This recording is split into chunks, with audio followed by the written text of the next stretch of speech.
विकास संस्थेचे मनपूर्वक आभार मानते. त्यांनी मला व्यासपीठ निर्माण करून दिलं आणि बोलण्याची संधी दिली. सध्याची परिस्थिती आपण पाहतोय. आता पावसाळा असून देखील पावसाळ्यात 3 दिवस ऊन पडलं जातंय तर 3 दिवस पाऊस पडला जातोय. याला कुठे तर आपणच कारणीभूत आहोत असं वाटत नाही का हो? आणि जर हीच परिस्थिती अशीच राहिली तर शेतकरी राजा शेतात शेती करणार कसं?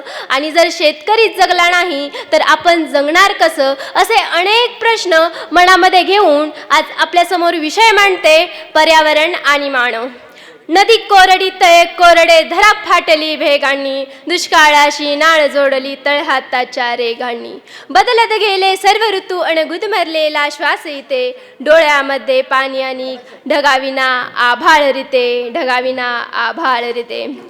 पृथ्वीवर सर्वात बुद्धिमान कोण असेल तर तो आहे मानव.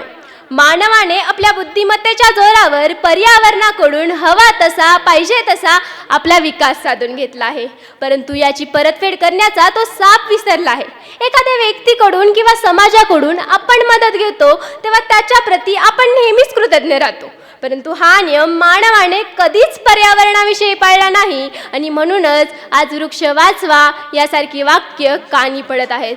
सर्वप्रथम आपण पर्यावरणातील एक घटक आहे याचे भान असणे अत्यंत महत्त्वाचे आहे. ज्याप्रमाणे कुटुंबातील प्रत्येक व्यक्तीला आपण कुटुंबातील एक घटक असल्याचे भान असते आणि यामुळे कुटुंबात सुख, समृद्धी आणि स्थिरता नांदत असते. कुटुंबातील एक जरी व्यक्ती बेजबाबदार वागला तर त्याचं फळ संपूर्ण कुटुंबाला भोगावं लागतं आणि असंच पर्यावरणाचं देखील आहे. आज जंगलतोड फार मोठ्या प्रमाणामध्ये होताना दिसून येते. जंगलतोड थांबवण्यासाठी आणि समाजामध्ये जनजागृती करण्यासाठी सुंदरलाल बहुगुणा यांनी चिपको आंदोलन चालवले आणि त्याला यश सुद्धा आले.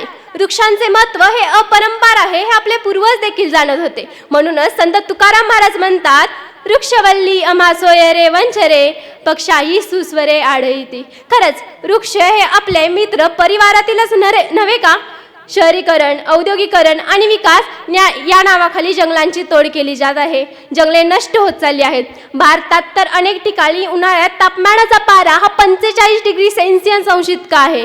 जगाच्या दृष्टीने पाहिलं तर वृक्ष लागवडीबाबत भारताचा 10वा क्रमांक आहे. मध्य प्रदेश हे राज्य वृक्षांसाठी व जंगलांसाठी प्रसिद्ध आहे खरे, परंतु महाराष्ट्रात 16% जंगलांचे प्रमाण आहे. राष्ट्रीय लक्ष्य गाठण्यासाठी आपणास अधिक प्रयत्न करावे लागणार आहेत. यातूनच मला त्या 10वी मधील अरविंद जगताप यांच्या आप्पांचे पत्र या पाठाची आठवण होते.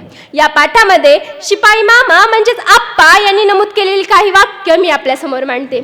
आपल्या भोवती करण्यासारखं खूप काही आहे साहेब. प्रत्येकाने 10 झाडे जरी लावली तरी आपल्या देशाचं चित्र बदलून जाईल, कारण आपल्या देशाची लोकसंख्या ही 125 कोटींपेक्षाही जास्त आहे. गुणिले 10 विचार करा.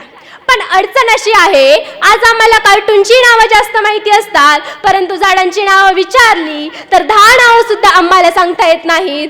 पक्ष्यांच्या बाबतीत तर कावळा, चिमणी, कबूतर, गरुड असे काही पक्षी सोडले तर आसपासचे पक्षी सुद्धा आम्हाला ओळखता येत नाहीत. फुलांच्या बाबतीत तर 5 ते 7च नावं आज आम्हाला माहिती असतात. पण एक लक्षात ठेवायला हवं, पुस्तकाच्या पानात हे डोक्याचं खाद्य असतं आणि झाडाच्या पानात झाड जगवण्याचं बळ असतं. दोन्ही पानं महत्त्वाची असतात, ती बघितली पाहिजेत प्रेमाने. तुम्ही कितीही मोठे झाला तरी तुमची सावली कुणालाही कामी येत नाही, परंतु झाडे मोठी झाली तर त्याची सावली हजारो पिढ्यांना कामी येत आहे.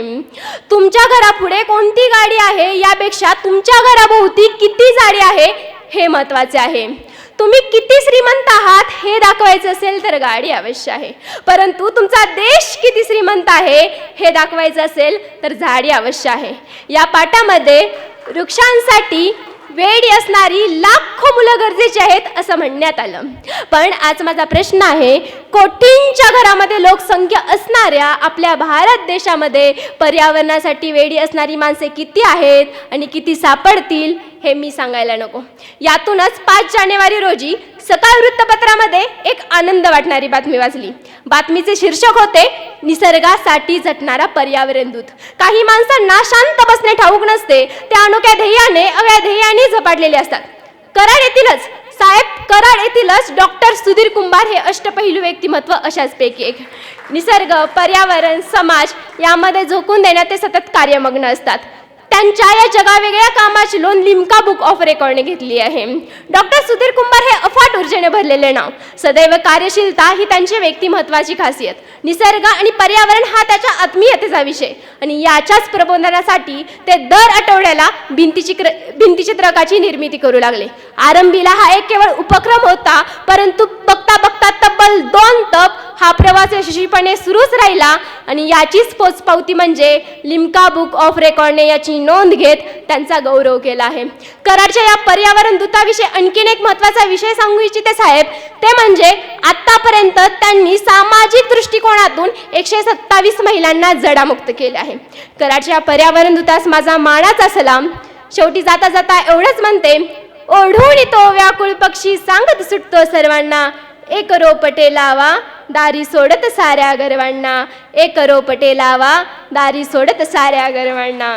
वसुंधरेचा नाश थांबवा, भूमातेचे बालक व्हा, मनात ठेवा या सृष्टीचे मालक नाही पालक व्हा, पालक व्हा.